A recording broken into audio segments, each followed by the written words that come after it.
Hello friends, સ્વાગત છે તમારું શ્રીજી ક્લાસીસના યુટ્યુબ ચેનલમાં. આજના વિડીયોમાં આપણે આઈસીએમમાં ચેપ્ટર 3ના જે એમસીક્યુ છે તેના વિશે ડિસ્કશન કરીશું. Question number 1, activities performed during routine maintenance. એટલે કે જે રૂટીન મેન્ટેનન્સ છે તેમાં કઈ પ્રકારની એક્ટિવિટી કરવામાં આવે છે અથવા કઈ કઈ એક્ટિવિટી કરવામાં આવે છે. તો તેમાં વિઝ્યુઅલ ઇન્સ્પેક્શન, ક્લિનિંગ અને લુબ્રિકેશન આ ત્રણ પ્રકારની એક્ટિવિટી કરવામાં આવે છે. હવે એક વાત દિમાગમાં ક્લિયર રાખજો કે જ્યારે પણ આ રીતનો ક્વેશ્ચન તૈયાર કરીએ તો તમારે ખાસ ધ્યાન રાખવાનું છે કે આમાંથી તમને ક્વેશ્ચન આવી રીતે પૂછી શકાય કે which activities do not performed during routine maintenance. એટલે કે કઈ એક્ટિવિટી રૂટીન મેન્ટેનન્સમાં કરવામાં આવતી નથી. તો તમને કદાચ ઓપ્શન આવી રીતે આપેલા હોય કે એ વિઝ્યુઅલ ઇન્સ્પેક્શન, બી ક્લિનિંગ અને સી રિવર્નિશિંગ. તો આપણે ઓપ્શન કયું સિલેક્ટ કરીશું? રિવર્નિશિંગ. એટલે કે રિવર્નિશિંગ જે એક્ટિવિટીઝ છે એ રૂટીન મેન્ટેનન્સમાં કરવામાં આવતી નથી. તો આ ખાસ ધ્યાન રાખજો. તો આના જે એમસીક્યુ છે તે આવી રીતે તમને પૂછી શકે છે. બરાબર. એના પછી સેકન્ડ છે activities performed during periodic maintenance. એટલે કે જે પિરિયોડિક મેન્ટેનન્સ હોય છે, પિરિયોડિક મેન્ટેનન્સ એટલે શું? તો કે અમુક નિશ્ચિત સમયગાળાના અંતે, એટલે કે સપોઝ 3 મહિને, 6 મહિને અથવા 12 મહિને, એટલે કે 3 મંથ, 6 મંથ અને 12 મંથના ટાઈમ ડ્યુરેશનમાં, એટલે કે સમયગાળામાં તમે જે મેન્ટેનન્સ કરો છો તેને શું કહેવાય? Periodic maintenance. હવે એમાં જે કઈ કઈ એક્ટિવિટી પરફોર્મ કરવામાં આવે છે તો testing and recording, revarnishing, drying, alignment and adjustment અને રિપ્લેસમેન્ટ ઓફ પાર્ટ. એટલે કે જે પાર્ટ ઘસાઈ ગયા હોય તેની બદલી કરવામાં આવે છે. તો આમાંથી પણ તમને આવી રીતે ઓપ્શન આપીને પૂછી શકે કે સપોઝ ક્વેશ્ચન આમ હોય કે which activities does not performed in periodic maintenance. એટલે કે પિરિયોડિક મેન્ટેનન્સમાં કઈ એક્ટિવિટી પરફોર્મ કરવામાં આવતી નથી. તમને ઓપ્શન આવા આપેલા હોય રિવર્નિશિંગ, ડ્રાઇંગ અને લુબ્રિકેશન. તો આપણે ઓપ્શન સિલેક્ટ કરીશું લુબ્રિકેશન. એટલે કે લુબ્રિકેશન એક્ટિવિટી પિરિયોડિક મેન્ટેનન્સમાં કરવામાં આવતી નથી. તો આ ખાસ ધ્યાન રાખજો અને આવી રીતે આ તૈયાર કરજો. અને 5 નામ તમને યાદ રહે એવું કરજો કે જેની મદદથી જો આ એમસીક્યુ પૂછે તો તમને ખ્યાલ આવી જાય. આ થર્ડ ચેપ્ટરમાં એમસીક્યુ ઓછા નીકળે એવું છે, કેમ કે ત્યાં બધા થિયરી પોઈન્ટ છે, માટે તમને આ રીતે એમસીક્યુ આમાંથી પૂછી શકે છે. તો જે રીતે હું તમને સમજાવું છું એ જ રીતે આના એમસીક્યુ તમારી જાતે પણ નોટ કરતા રહેજો.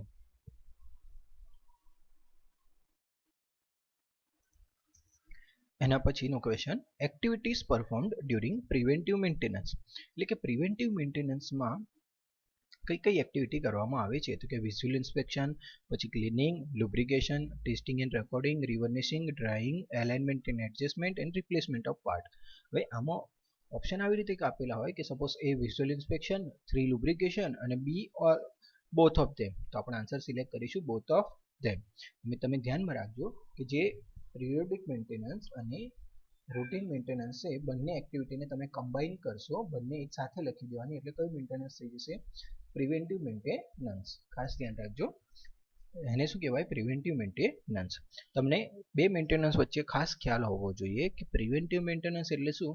તો પ્રિવેન્ટિવ મેન્ટેનન્સ એટલે કે તમારું જે ઇક્વિપમેન્ટ છે એ કામ કરતું બંધ થાય એના પહેલા તમે જે મેન્ટેનન્સ કરો છો કે જેથી તમારું ઇક્વિપમેન્ટ તમને સારી રીતે કામ આપી શકે તેને શું કહેવાય? Preventive maintenance. બીજું છે બ્રેકડાઉન મેન્ટેનન્સ. તો બ્રેકડાઉન મેન્ટેનન્સ એટલે શું કે તમારું ઇક્વિપમેન્ટ બંધ થાય અને પછી તમે જે મેન્ટેનન્સ કરો એને શું કહેવાય? Breakdown maintenance. એના પરથી જ એક એમસીક્યુ ખાસ ધ્યાન રાખજો કે which maintenance have higher cost. એટલે કે કયા મેન્ટેનન્સની કોસ્ટ વધારે હોય છે. તો આપણે ધ્યાન રાખીશું કે બ્રેકડાઉન મેન્ટેનન્સની કોસ્ટ કેવી હોય છે? વધારે હોય છે. આ એમસીક્યુ અંદર ઇન્ક્લુડ કર્યો નથી પણ તમે આ સાઈડ પર નોટ કરી રાખજો કે which maintenance has highest cost. તો ઓપ્શન હોય બ્રેકડાઉન મેન્ટેનન્સ, પ્રિવેન્ટિવ મેન્ટેનન્સ અને પિરિયોડિક મેન્ટેનન્સ. તો આપણે શું સિલેક્ટ કરીશું? Breakdown maintenance. કેમ કે બ્રેકડાઉન મેન્ટેનન્સમાં સાધનમાં કોઈ ફોલ્ટ થાય છે માટે આપણે એના ભાગ બદલવા પડે છે. તો એને માટે તેની કિંમત શું થાય છે? વધી જાય છે. પણ ખાસ ધ્યાન રાખજો, રૂટીન મેન્ટેનન્સ એટલે કે જે ડેલી બેસિસ પર કરવામાં આવે છે તે, પિરિયોડિક મેન્ટેનન્સ એટલે 3 મંથ, 6 મંથ કોઈ ચોક્કસ સમયગાળાના અંતરે, ટાઈમ ડ્યુરેશનના અંતરે, પ્રિવેન્ટિવ મેન્ટેનન્સ એટલે સાધન બંધ થાય તે પહેલાં આપણે જે મેન્ટેનન્સ કરાવતા રહીએ છીએ તેને પ્રિવેન્ટિવ મેન્ટેનન્સ કહેવાય છે. સિમ્પલ આપણે યાદ રાખીશું તમે બાઇકની સર્વિસિંગ કે સપોઝ આપણી બાઇક સારી ચાલે એ માટે આપણે શું કરીએ છીએ તો કે 3 મહિને અથવા 6 મહિને એનું સર્વિસિંગ કરાવતા રહીએ છીએ તો એને શું કહેવાય પ્રિવેન્ટિવ મેન્ટેનન્સ.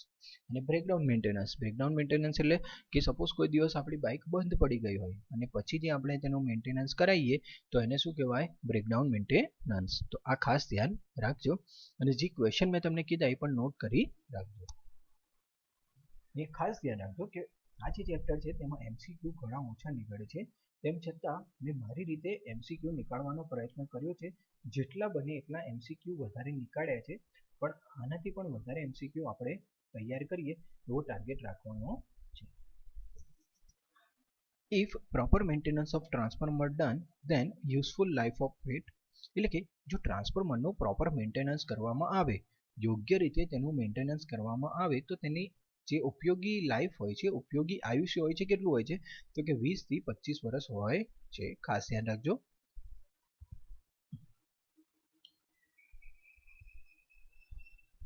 એના પછીનો ક્વેશ્ચન છે કે અહીંયા ખાસ ધ્યાન રાખજો, આ જે ક્વેશ્ચન છે એમાં શું છે કે લેસ ધેન 100 kVA ટ્રાન્સફોર્મર છે, એટલે કે 1000 kVA થી ઓછા જે રેટિંગના ટ્રાન્સફોર્મર હોય છે તેનો મેન્ટેનન્સનો ચાર્ટ તમને બુકમાં આપેલો છે, એ જ મેં આ રીતે કમ્બાઈન કરીને લખેલો છે.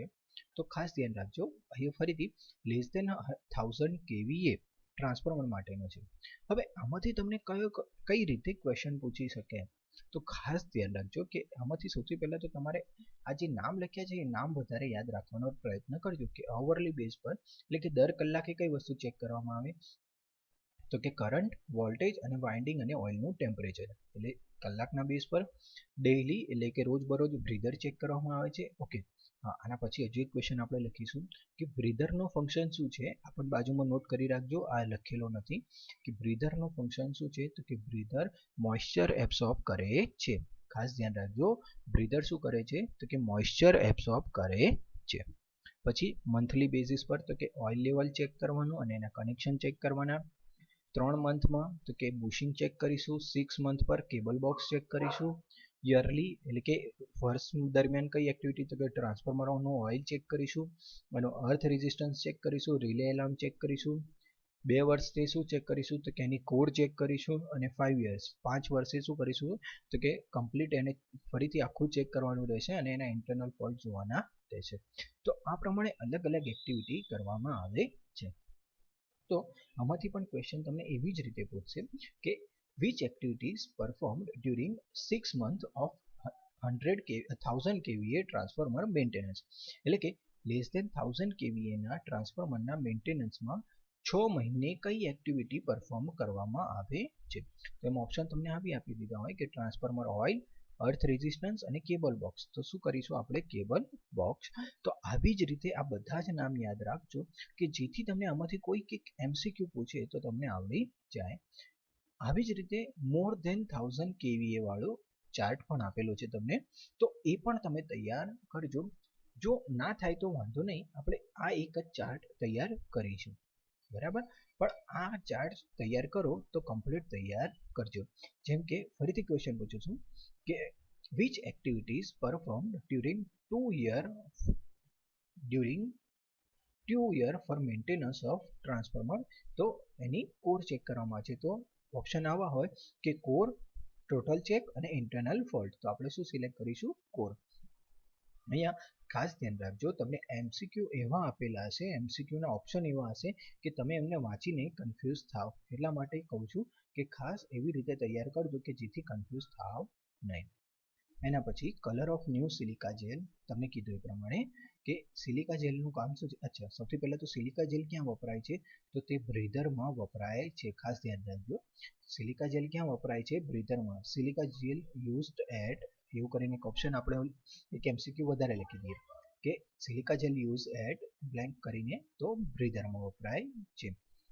Function of silica gel, what is the function of silica gel. તો ફંક્શન છે એનું એબ્સોર્બ મોઇશ્ચર, એટલે કે જે મોઇશ્ચર હોય તેને એબ્સોર્બ કરે છે. એના પછી colour of new silica gel, silica જેલનો કલર કેવો હોય છે તો કે નવી સિલિકા જેલનો કલર બ્લુ હોય છે. Colour of silica gel after absorbing moisture, તો સિલિકા જેલ જ્યારે ભેજને શોષી લે છે ત્યારે તેનો કલર કેવો થાય છે? તો તેનો પિંક થાય છે. તો આ ખાસ ધ્યાન રાખજો. બીજી એક વસ્તુ ધ્યાન રાખજો કે સિલિકા જેલને આપણે જો ગરમ કરીએ તો ફરીથી આપણે તેને યુઝ કરી શકીએ છીએ. કે સપોઝ સિલિકા જેલ પિંક થઈ ગઈ તો આપણે શું કરીશું? તો કે સિલિકા જેલને ગરમ કરીશું. તો ગરમ કરવાથી એનો જે ભેજ હશે તે ભેજ ઉડી જાય છે અને ફરીથી આપણે તેને ઉપયોગમાં લઈ શકીએ છીએ. તો આ જે એટલા 4 કે 5 MCQ છે એ ખાસ ધ્યાન રાખજો, કેમ કે એનું એ આપણને જાણ હોવી જરૂરી છે. If circuit breaker not operate frequently then maintenance period is, એટલે કે સર્કિટ બ્રેકરનું ઓપરેશન વારંવાર કરવામાં ના આવતું હોય તો સર્કિટ બ્રેકરનું મેન્ટેનન્સ ક્યારે કરવામાં આવે છે? કેટલા સમયે કરવામાં આવે છે? તો કે 6 થી 12 મહિનામાં કરવામાં આવે છે. ખાસ ધ્યાન રાખજો, 6 to 12 months છે. If circuit breaker not operate frequently then maintenance period is, તો ક્વેશ્ચન આવો થયો કે જો સર્કિટ બ્રેકર વારંવાર ઓપરેટ ના થતું હોય તો તેનું મેન્ટેનન્સ ક્યારે કરવામાં આવે છે? તો કે 6 થી 12 મહિને કરવામાં આવે છે. તેવી જ રીતે if circuit breaker operate frequently then maintenance period is, જો સર્કિટ બ્રેકર ફ્રીક્વન્ટલી ઓપરેટ થતું હોય એટલે કે એને વારંવાર ઓપરેટ થતું હોય તો તેનો મેન્ટેનન્સ પીરિયડ કેટલો રાખીશું? તો 1 થી 3 મંથ, 1 to 3 મંથ રાખવાનો હોય છે. એના પછી overhauling of circuit breaker is, overhauling of circuit breaker done in, એટલે કે સર્કિટ બ્રેકરનું ઓવરહોલિંગ ક્યારે કરવામાં આવે છે? તો કે 3 વર્ષે કરવામાં આવે છે. ખાસ ધ્યાન રાખજો, સર્કિટ બ્રેકરનું ઓવરહોલિંગ ક્યારે કરવામાં આવે છે? એટલે કે 3 વર્ષે કરવામાં આવે છે. હવે ઓવરહોલિંગ એટલે શું? તો ખાસ ધ્યાન રાખીશું કે આપણે જે મશીન હોય છે, જેના સપોઝ કોઈ મોટું મશીન હોય તો તેના જે ભાગોનું મેન્ટેનન્સ કરવાનું હોય તેના બધા જ જે પાર્ટ્સ હોય છે એ છૂટા પાડી અને તેનું સર્વિસિંગ કરી ફોલ્ટ શોધી, જો ભાગ બગડી ગયો હોય તો તેને આપણે ફરીથી રિપ્લેસ કરીએ છીએ. તો ખાસ ધ્યાન રાખીશું. Main contact or arcing contact clean by, એટલે કે જે મેઇન મુખ્ય કોન્ટેક્ટ હોય છે અથવા આર્સિંગ કોન્ટેક્ટ હોય છે તે શેની મદદથી સાફ કરવામાં આવે છે? તો કે સ્મૂથ ફાઇલ પેપર અથવા તો ફાઇન ગ્લાસ પેપર, બેમાંથી કોઈ પણ એક ઓપ્શન હોય તો આપણે સિલેક્ટ કરીશું. Visual inspection of blank is not possible, બરાબર? અથવા તો ઓપ્શન આવી રીતે પૂછી છે કે visual inspection of blank cable is not possible, એટલે કે કયા કેબલનું આપણે દેખીને ઇન્સ્પેક્શન કરી શકતા નથી, જોઈને કરી શકતા નથી. ગુજરાતીમાં કહીએ, પ્યોર ગુજરાતીમાં તો નરી આંખે તેનું ઇન્સ્પેક્શન કરી શકતા નથી. તો અંડરગ્રાઉન્ડ કેબલનું ઇન્સ્પેક્શન, વિઝ્યુઅલ ઇન્સ્પેક્શન આપણે કરી શકતા નથી. કેમ નથી કરી શકતા? તો અંડરગ્રાઉન્ડ કેબલ જમીનમાં દાટેલા હોય છે એટલા માટે. When underground cable box inspect, એટલે કે અંડરગ્રાઉન્ડ કેબલનું જે બોક્સ હોય છે એને ક્યારે ઇન્સ્પેક્શન કરવામાં આવે છે? તો ખાસ ધ્યાન રાખીશું, દર 3 મહિને તેનું ઇન્સ્પેક્શન કરવામાં આવે છે. હવે ઓપ્શનમાં કદાચ એવરી એવો વર્ડ તમને ના આપેલો હોય તો ધ્યાન રાખીશું, આપણે 3 મંથ વાળો સિલેક્ટ કરીશું. મેં મારી રીતે તમને બેસ્ટ પોસિબલ નોલેજ આવે એટલા માટે અહીંયા જે પણ શબ્દ છે તે યુઝ કરેલા છે. When resistance of cable sheath measured, when resistance of cable sheath measured, એટલે કે કેબલ શીથનો રેઝિસ્ટન્સ ક્યારે માપવામાં આવે છે? તો તે દર વર્ષે માપવામાં આવે છે. વેન જોઈન્ટ રેઝિસ્ટન્સ મેઝર્ડ, એટલે કે જે જોઈન્ટ્સ હોય છે તેનું રેઝિસ્ટન્સ ક્યારે મેઝર કરવામાં આવે છે? તો દર વર્ષે કરવામાં આવે છે. આ બધા જે ક્વેશ્ચન છે તે અંડરગ્રાઉન્ડ કેબલ રિલેટેડ છે, આ ખાસ ધ્યાન રાખજો. એટલે અહીંયા કદાચ ક્વેશ્ચનમાં અંડરગ્રાઉન્ડ કેબલ એવો વર્ડ ઉમેરી દે તો પણ કન્ફ્યુઝ થતા નહીં. ક્વેશ્ચન નંબર 12, 13, 14 અને 15 બધા જ જે ક્વેશ્ચન છે એ અંડરગ્રાઉન્ડ કેબલ રિલેટેડ છે. એના પછી ઓવરહેડ લાઇન મેન્ટેનન્સ, હવે ખાસ ધ્યાન રાખીશું ફરીથી. તો ઓવરહેડ લાઇનમાં ડેલી અને વીકલી કયું મેન્ટેનન્સ કરવામાં આવે છે? તો લાઇનનું ઇન્સ્પેક્શન કરવામાં આવે છે. પછી 3 મંથ, એટલે કે 3 મહિને, તો કે pole structure, cross arm, insulator અને કંડક્ટર ચેક કરવામાં આવે છે. અને યરલી તો pole structure, insulator, earthing, sag, distance between conductor. તો આ પ્રકારની એક્ટિવિટીઝ કરવામાં આવે છે. હવે સપોઝ તમને ક્વેશ્ચન આવી રીતે પૂછી શકે કે વિચ એક્ટિવિટીઝ પરફોર્મ ડ્યુરિંગ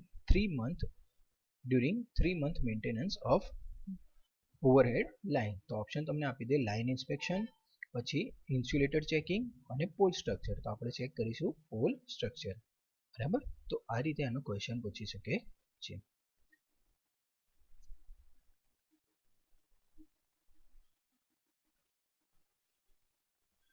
એના પછી તમને આ ઓપ્શનમાંથી પણ કદાચ ક્વેશ્ચન પૂછી શકે કે distance between the conductor check during blank period of overhead line maintenance. ખાસ ધ્યાન રાખજો કે distance between the conductor check blank distance between the conductor check during the maintenance of blank period during overhead line maintenance. એટલે કે જે overhead line conductor છે તેમાં બે વાહકો વચ્ચેનું અંતર ક્યારે ચેક કરવામાં આવે છે તો કે યરલી એટલે કે વર્ષના અંતરે. એના પછી blank is produced around the high voltage line. એટલે કે હાઈ વોલ્ટેજ લાઇનની આજુબાજુ શું ઉત્પન્ન થાય છે તો ઇલેક્ટ્રિક ફિલ્ડ ઉત્પન્ન થાય છે. અહીંયા તમને કન્ફ્યુઝ કરવા માટે સપોઝ આવી રીતે આપી દે ઇલેક્ટ્રિક ફિલ્ડ, ઇલેક્ટ્રોસ્ટેટિક ફિલ્ડ અને ઇલેક્ટ્રોમેગ્નેટિક ફિલ્ડ. તો ખાસ ધ્યાન રાખજો ઇલેક્ટ્રિક ફિલ્ડ આપણે લખેલું છે. Current due to electric field depends on, જે ઇલેક્ટ્રિક ફિલ્ડ ઉત્પન્ન થાય છે તેના લીધે જે કરંટ છે એ શેના પર આધાર રાખે તો કે ઇન્ટેન્સિટી ઓફ ફિલ્ડ એટલે કે જે ફિલ્ડની ઇન્ટેન્સિટી કેટલી છે અને રેઝિસ્ટન્સ ઓફ બોડી એટલે કે માસનું રેઝિસ્ટન્સ કેટલું છે તે. Current pass through the body due to high voltage line એટલે કે જે હાઈ વોલ્ટેજ લાઇન છે તેના કારણે કેટલો કરંટ પાસ થઈ શકે તો 5 એમ્પિયરથી 5 મિલી એમ્પિયરથી 100 મિલી એમ્પિયર કરંટ પાસ થઈ શકે. 5 મિલી એમ્પિયર ટુ 100 મિલી એમ્પિયર. આ શેની વાત કરે છે કે આ જે હાઈ વોલ્ટેજ લાઇનની આજુબાજુ ઇલેક્ટ્રિક ફિલ્ડ હોય છે તો એના કારણે જે કરંટ પાસ થાય છે તેની વાત કરેલી છે. તો જ્યારે પણ કોઈ વ્યક્તિ તેનું મેન્ટેનન્સ કરવા જાય તો એના માટે આપણે પ્રોપર સ્ટેપ્સ લેવા પડે છે. જો પ્રોપર સ્ટેપ્સ ના લે, બરાબર, જેમ કે રબરના ગ્લવ્સ ના પહેરે અથવા જે નેસેસરી ઇક્વિપમેન્ટ્સ છે એ ના યુઝ કરે તો તે વ્યક્તિના શરીરમાંથી 5 મિલી એમ્પિયરથી 100 મિલી એમ્પિયર જેટલો કરંટ પાસ થાય છે. એના પછી હોટલાઇન મેન્ટેનન્સ ડન એટલે કે હોટલાઇનનું મેન્ટેનન્સ માટે કઈ કઈ વસ્તુ યુઝ કરવામાં આવે છે તો સ્પેશિયલ પ્લેટફોર્મ યુઝ કરવામાં આવે છે અને કેજ આ બંને યુઝ કરી શકાય છે. તો ખાસ ધ્યાન રાખજો કે કદાચ તમને આવું પૂછી શકે કે which equipment use for hotline maintenance, special platform, cage અને બોથ. તો આપણે આન્સર સિલેક્ટ કરીશું બોથ.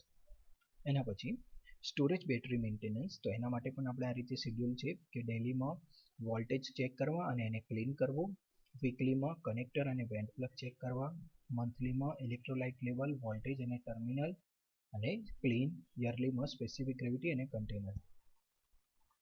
તો ઓપ્શન ફરીથી તમને કહું છું આવી રીતે પૂછી શકે કે when specific gravity of electrolyte is check. તો ઓપ્શન આપણને આપી દીધેલા હોય ડેલી, મંથલી અને યરલી. તો આપણે આન્સર સિલેક્ટ કરીશું યરલી. એના પછી when level of electrolyte check in when level of electrolyte check for battery, option weekly, monthly અને યરલી. તો ઓપ્શન આવશે મંથલી. તો આ રીતે જો તમને જે અહીંયા આન્સર છે એના પરથી પણ આ રીતે ક્વેશ્ચન પૂછી શકે તો બંને રીતે આપણે જવાબ તૈયાર કરીશું.